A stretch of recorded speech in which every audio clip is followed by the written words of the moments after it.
Có khi mưa ngoài trời là giọt nước mắt em đã nương theo vào đời, làm tiếc nuối ưu phiền.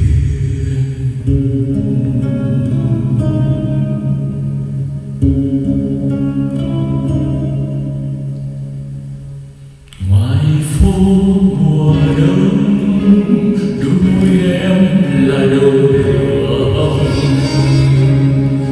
Dù đời đi nhé cho ta nương nhớ lúc thở than, trên đi nặng nặng hoang mang, ta nghe tịch lặng rồi nghe dưới khe im lìm.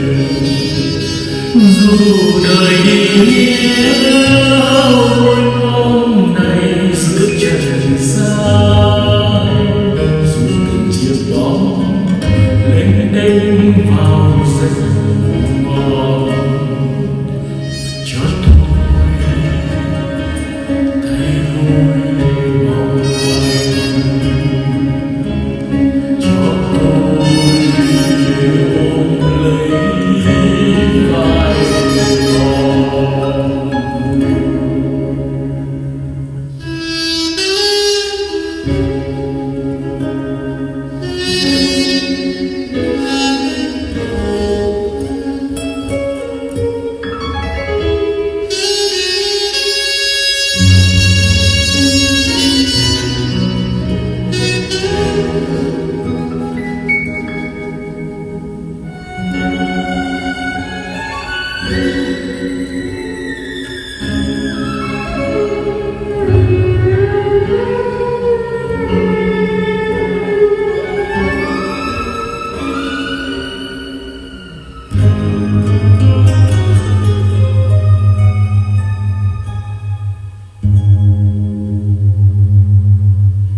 Ngoài phố mùa đông, đôi em là đầu lửa hồng.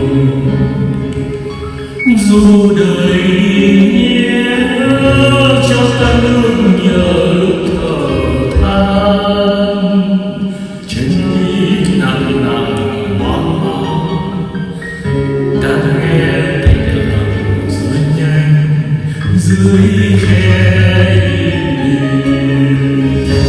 Dù đời đi